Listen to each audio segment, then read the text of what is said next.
Thanks, Nat. It's a pleasure to be able to present to this chapter again. I always enjoy my opportunity to present. So Sterling Business Accountants is my business, and today I'd just like to tell you about who we are, what we do, how we do it, and why we do it. So this is our small but growing team, some very experienced accounting and finance professionals in that team.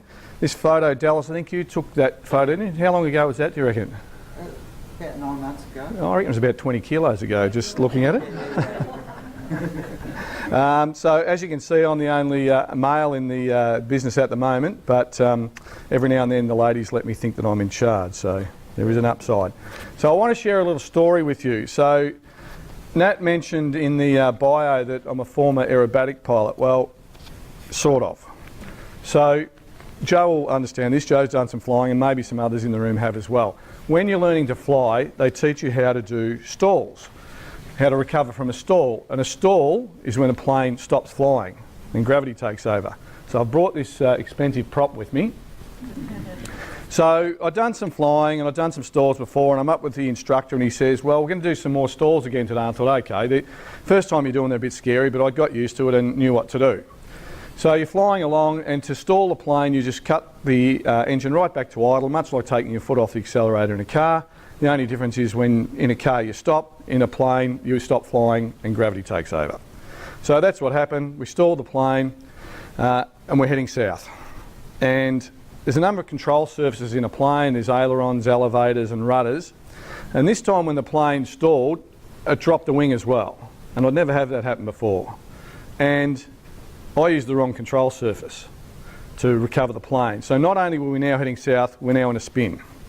So as we're heading down at rapid knots, ground coming up in a hurry, lights flashing before my eyes, saying farewell to my wife and kids, a few things went through my head.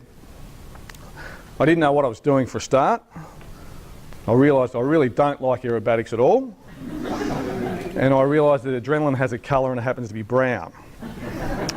So luckily for me, the instructor was there and he grabbed it. He grabbed the plane, abused me, recovered it, happy ending. So you might think, well, why am I telling you this story? What relevance has it got to do with accounting?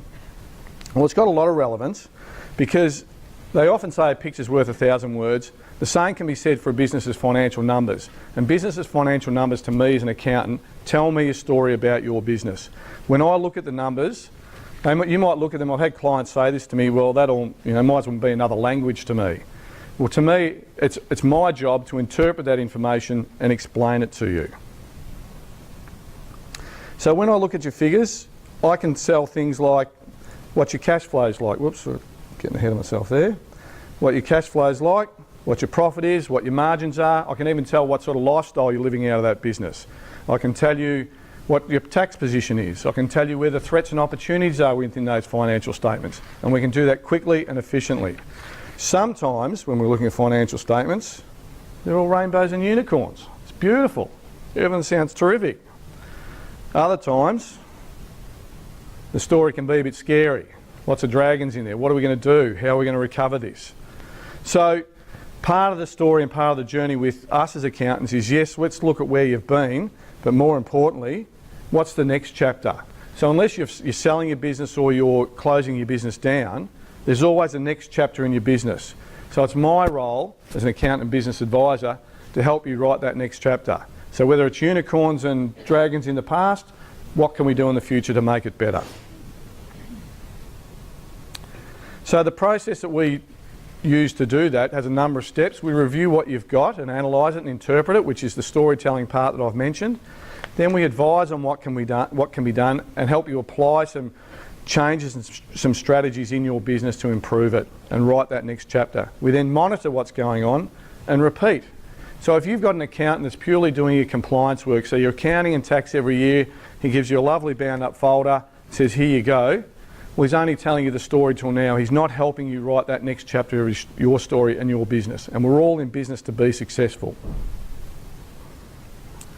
So our philosophy, or my philosophy at Sterling, is that every action or service we provide for our clients must add value. If it's not adding value, one, I don't want to do it, and two, why should you pay for it? Simple as that. It's not work for work's sake. It's got to add value. There's a number of you good people in the room happen to be clients of mine, and you'll hear me using that more and more, and I've already used it with you. Whether you remember it or not, I've certainly used that phraseology with you. A couple of case studies on what we've done recently for some clients to give you an idea of the sorts of stuff we can do and the value we add. So I've got a mortgage broking business, a insurance broking business, much like Christie's, the business Christie's in. They wanted a valuation on their business, which came in about 4 mil. They wanted some structuring advice because they were bringing in a new partner. So we did all that, and we looked at the tax effectiveness or the tax outcomes of that transaction for the various parties, some capital gains tax issues. But what that led to, one of the business partners said, well, look, I reckon I've got 5 to 10 years to go and I'm out of here. And I said, well, have you had that discussion with your business partners? Well, not really. So then we were able to sit down and have that discussion and work out a plan and strategy going forward. If this is your timeline and you want someone else to buy you out, how's that going to happen? So now they're all on the same page. They've got a plan to go forward. And as long as things don't change, that plan can be effective. Now, things do change. People die, as Pam said before, unexpectedly. All sorts of things can happen. But we have a plan in place for most strategies. This is another one, just come up recently. So we picked up a new client. They had some outstanding compliance obligations. And when we dug a bit deeper over the last decade or so, they'd paid over $50,000 in penalties and interest to the tax office. So we got them up to date with their compliance work. And I said, would it be valuable to you if we had a crack and try to get those penalties and fines remitted? And they said, absolutely. So this is 50 grand they'd physically paid over. The good news is we got 50 grand back. All right? So it can be done. Whether the other accountant didn't want to, thought it was too hard, not too sure, but certainly 50 grand, I think that's pretty valuable to these people. They're only a small business. They had a compelling reason that we could argue with the tax office, and it took some arguing, but we got it back for them. And the final case study, so we've got some clients who are looking at buying some multiple properties side by side because they see a development opportunity amongst them. How can we make this happen? So we strategised with them and worked out that we could do it through their self-managed super funds with some borrowings. Mark's involved in this transaction. He's been organising the finance for it. Special rules around that, and it's very technical, but we're about to pull that one off. So this is a one-off opportunity for these clients, which will have a significant financial gain at the end and potentially a tax-free financial gain. Cloud accounting is the biggest game changer in our profession in decades, really. Gail mentioned Xero the other week, and I was really pleased that she did, because what it allows is us as advisors to have real-time data so that we can provide real-time advice to our clients. So we can be nimble in responding to opportunities and threats within your business. And our philosophy of business at Sterling is that unless you're prepared to be on a cloud accounting platform, you're not a client that fits us. So everyone must be on cloud accounting, all businesses. Our preference is Xero, that's the platform we prefer, but there's other options we'll certainly support. But it's the same old story with any financial data. It's only as good as the timeliness of putting it in and the accuracy of putting it in. So you need a good bookkeeper. You need the likes of Diligence doing it for you if you haven't got someone in-house that's capable.